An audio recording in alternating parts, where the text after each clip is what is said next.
Professor Russell was born in New York and grew up in Oklahoma. He received a PhD in sociology from the University of Wisconsin and has taught at universities in San Francisco, in Texas, Oregon, Mexico City, and Connecticut. Currently, he teaches sociology at Eastern Connecticut State University. From 1990 to 1992, he was a Fulbright senior lecturer and researcher at the Universidad Nacional Autónoma de México in Mexico City. Practice my Spanish. In 2001, he served as a Fulbright senior specialist at the Masaryk University in Brno in the Czech Republic. He's the author of a number of articles in publications such as Monthly Review, The Nation, The Progressive, and has written 7 books, including something called Class and Race Formation in North America. And his first novel has just come out, and I just ordered it for the library. And it so happens that if you look at this bag here, there are a few copies in there. So if you want to buy one right after the presentation, you can do so. It's called Escape from Texas, a novel of slavery and the Texas War of Independence. And on Amazon, there were 7 reviewers, and they all gave it glowing reviews. Really perfect score. Without further ado, I'd like to ask Professor Russ to come up. I just wanted to thank Provost Eddington for supporting this and Tom Fela for providing the cake for this event. So eat as much as you can. I think that's all I wanted to say. Of course, we're here because of the Connecticut Committee for Equity in Retirement, and this is something Professor Russell will talk more about. And I think I've said everything I should be saying. And I happen to be lucky to be in the right retirement option, so this doesn't apply to me, so I might sneak out. Well, thank you very much, Gunnar, and I'm really delighted to be here. I've given talks about the retirement system on now many different campuses and also workplaces around the state, because this is an issue that is not just higher education employees. There are a number of people who may have started out in higher education and then transferred to another agency in the state, and the ARP plan went with them. I am here representing the Connecticut Committee for Equity in Retirement, which I will explain in a little bit exactly what that is. But we have a distribution list that now has close to 1,000 state employees in ARP on it. Where we are the ones who initiated the struggle to win us the right to transfer retirement systems. So we've been following every step of it like a hawk for the last 4 years, and have put out some 86 update bulletins on this. We have a website which has a ton of information on it.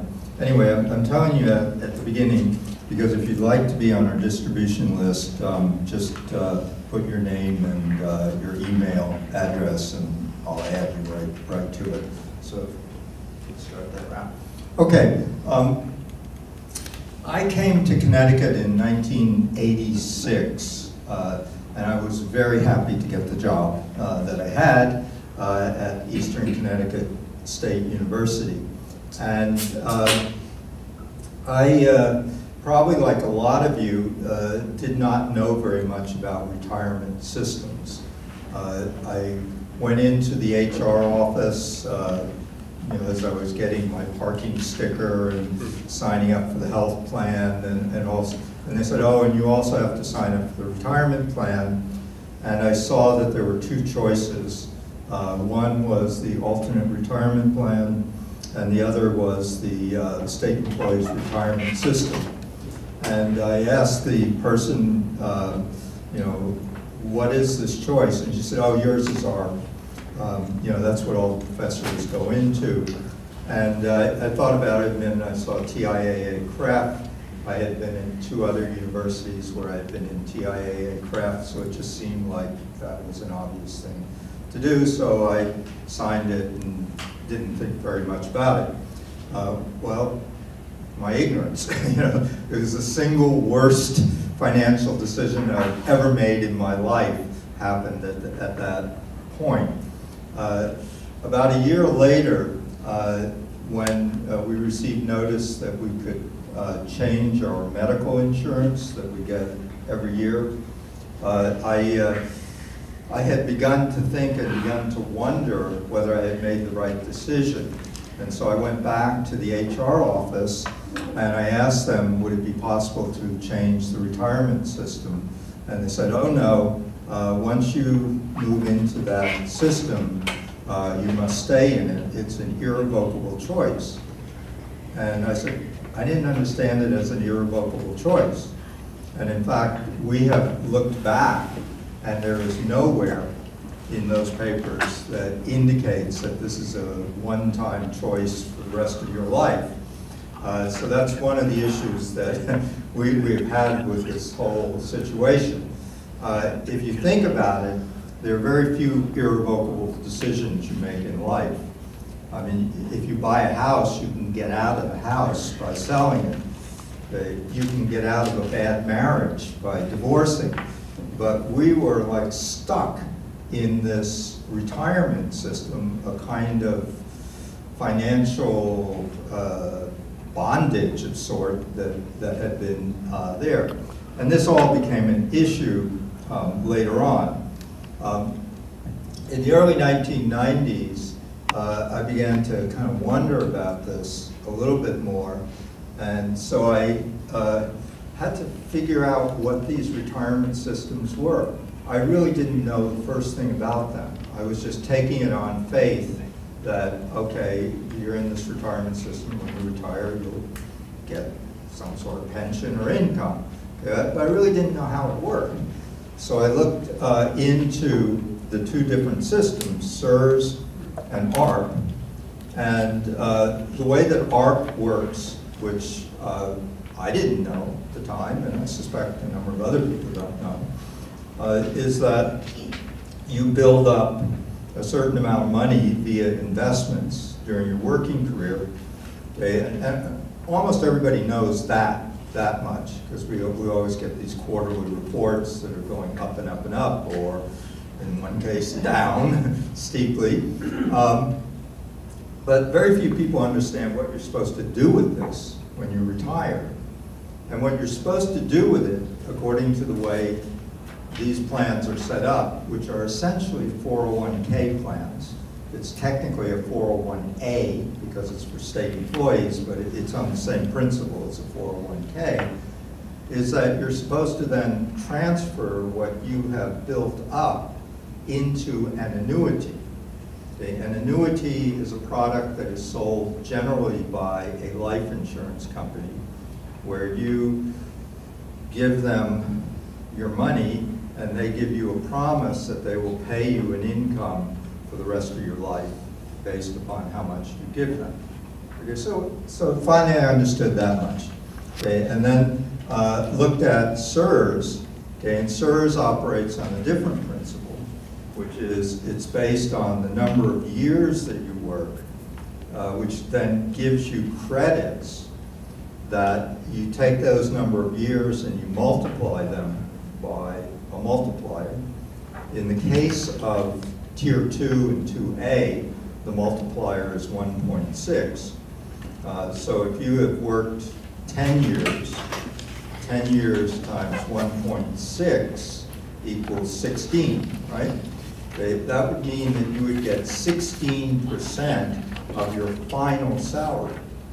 Okay, 20 years, it would be 32% of your final salary, and so forth, on up like that.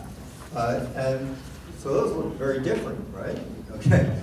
So in the early 90s, when I finally figured out that much, I tend to be somewhat neurotic about money and fastidious about paying bills, but over and over again, running the numbers at all different times since then all the way up to now, is that those of us in ARP pay in about twice, it's actually over twice as much in employee contributions to our retirement system as people in SERS, but our benefits are less than half. let me repeat that. We pay in over twice as much, okay, in terms of contributions, and will receive back less than half. Okay. Well, when I saw that, I mean, you know, it kind of ruined my day, and you know, I began talking to people about it, and nobody wanted to hear it. People's eyes would kind of glaze over. This was the 1990s. Everybody thought they were on their way to becoming super millionaires in the market, and you know, this guy must be crazy. You know, and just nobody wanted to hear it. You know, and the more I would talk about it, the more frustrated I would get. So I finally gave up. You know, then, but I knew, you know, that was this problem, and the problem for me personally was getting greater the closer I got to retirement, and the resentment of it was greater. 2005. You may remember we were all in TIAA prep, and then suddenly we get a notice that, nope, not anymore, we're in ING. And I don't know, you know, we sort of thought TIAA CREF, because it was nonprofit, that was, you know, that was sort of okay. And who was this ING, Dutch multinational corporation? You know, there were all sorts of stuff over that. And I thought at the time, well, if they can do that, they can, you know, just sort of change that without consulting us, maybe we should raise this issue once again of whether we could leave this system because they've already, it's no longer TIAA CREP, and maybe, you know, we could go into CSRS. And so I raised it with several people. I went to my local union meeting. I raised it with them. They all rolled their eyes. One of them said, well, my brother-in-law is a financial consultant, and he says we'll all be fine, you know. Okay, you know, and you know, so I didn't get anywhere there. Then I got a phone call on an entirely different issue from the state president of my union that it had something to do with a union election, and he, you know, was kind of wanting my help on something. And I was saying, well, you know, I don't really care about that issue very much, so, you know, I'm not going to be a problem for you, but I do have this other issue that I'm very, very concerned about, okay, which is the retirement. And the union president said, well, I'm in Tier 1, so I don't have any problems with retirement. And I said, but yeah, but, you know, most of the people in this union, 80% are in ARP, and they have this real problem, okay, that's there, and a lot of them don't even know it. Okay, at this point. Okay. Just a quick question while you mentioned Tier 1. I don't see Tier 1 on here anywhere. Were they never given the option of going into ARP Tier 1? No, there's no option in this agreement. Let's hold that one for the end, okay? All right, so you know, we talked, and he said, well, yeah, I'll tell you what. You know, let's go into Danny Livingston's office. Okay. Dan Livingston is the attorney for CBAC, which is the Coalition of the Unions. So, yeah, he didn't understand what I was about, but he, you know, he sort of needed me for something else, and you know, so we went into Dan Livingston's office, and you know, I explained the situation, and Dan